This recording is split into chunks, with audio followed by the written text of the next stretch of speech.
Salutations, hiker trash. So if you've gotten it into your mind that nothing will stop you from hiking a long-distance trail, there are three main things you need to prepare for. One of those things is your mind. For every 10 people that hike a long-distance trail, about 3 of them end up seeing it all the way through.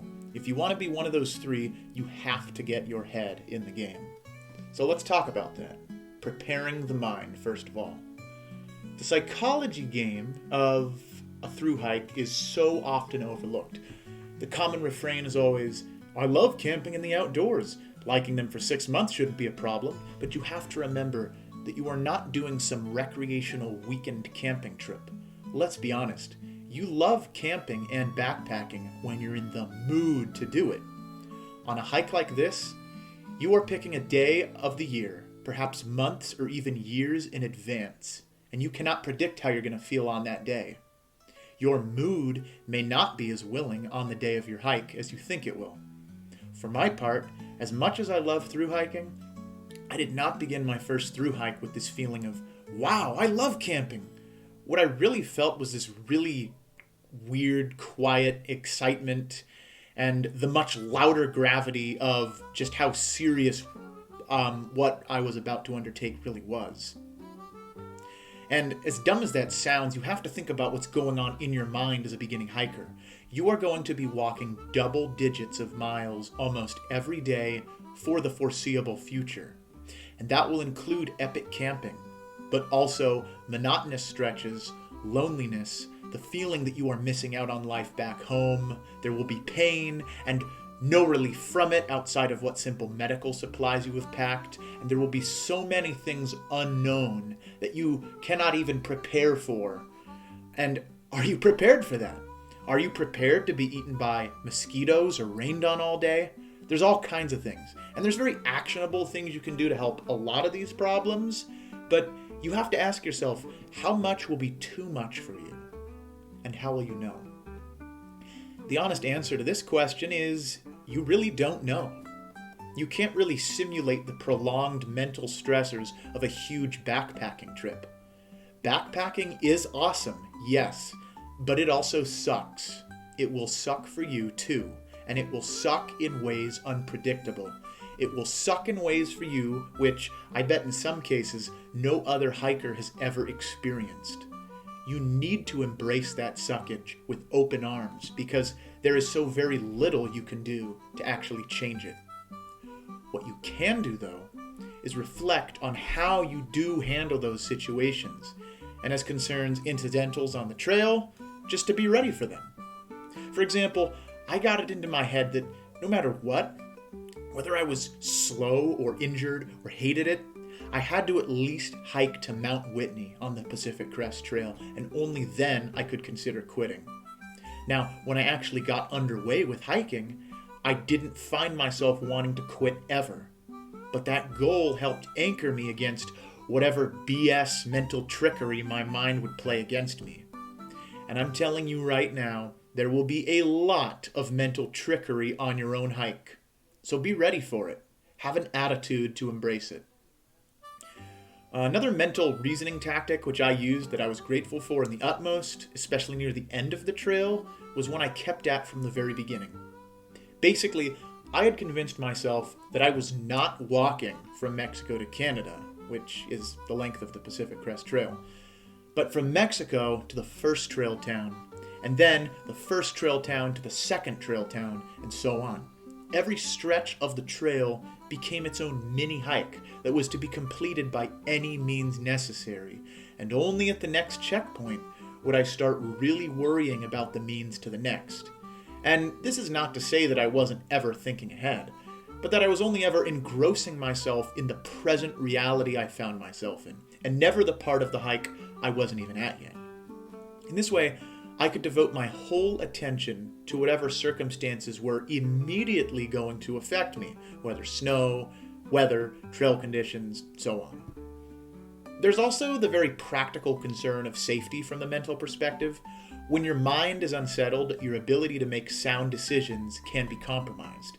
In the desert section of the PCT, very early into my first thru hike, I ran out of water on a 90-degree day with no shade and the closest water source being many miles behind me. That was a scary situation, which could have gotten me into some serious trouble, but panicking about it wouldn't have made it any better. But stopping, thinking about my situation, I realized that I had already fully prepared for a situation like this. So I got to the best shade I could, slowed down, analyzed the situation, and found, fortunately, I was actually able to get water within 5 minutes from where I actually was with a creative strategy. But even then, there were many other steps I was able to take before I'd even have to consider something dramatic like evacuation or panicking. Just kidding, panicking's never a good strategy. But that whole episode could have gone much differently had I not slowed down and thought through it. But the mental game isn't all safety and preparedness either. You should also factor in how you respond to certain gratification and rewards, because that will help motivate you. One of the best decisions I made on my first hike, and now which I make on every hike, is to start hiking always with my stove, but not buy fuel right away. Now, why would I do that? Well, if I start my hike eating cold food and make cold food the norm of the hike, by the time I'm in the middle of the trail and my morale is in the gutter, I can experience hot food and tea by simply buying a fuel canister. Suddenly, I just breathe new life into my hike. Going from hot food to cold food, that would suck. But if your hiking experience gets incrementally more comfortable as you go, that pick-me-up in the middle of your hike might just give you the winning edge. In a thru hike, you also take a number of rest days. Now, I want to spend a whole video on these, but for our purposes here, you have to master your rest days so they don't master you. If you have been on a trail for many days and sleep in a bed in a motel in a town, you might never want to leave that motel, especially because you can take a hot shower and go to restaurants and grocery stores, and all the while your body is in shambles. So when you lay on that bed, you might as well be laying on a cloud in heaven itself. Well, this is when you have to remember why you are hiking. It's like the equal and opposite situation of being in great pain and pushing through to the end.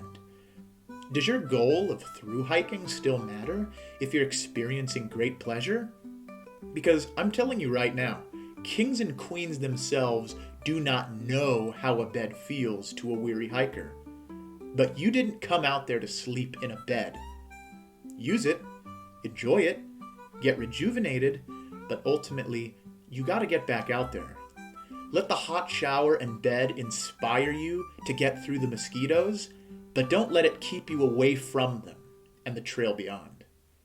I talked to a hiker in town once who was 10 days into his one day off because he liked drinking at the pub with fellow hikers and just never got around to leaving. Don't be that guy. We hikers have a word for it, and it's called getting vortexed. Don't get sucked into a town. It is a huge temptation. Anyways, the main thing that you can do to mentally prepare for a thru hike is make it very clear to yourself just what you are trying to get out of it. An often repeated expression in the thru hiking community is hike your own hike. What is your own hike? For a lot of people, it's getting as much enjoyment out of nature as possible. That's a fine hike, but it wasn't mine. Mine was to complete the trail by any means necessary. That didn't mean I didn't get enjoyment out of it, but it cleared up my priorities and made them way different from the people who were trying to maximize enjoyment. Because I figured that I would get more satisfaction out of completing the trail than I would stopping to smell the roses, so to speak. And maybe you would rather hike it the other way, and that's really fine.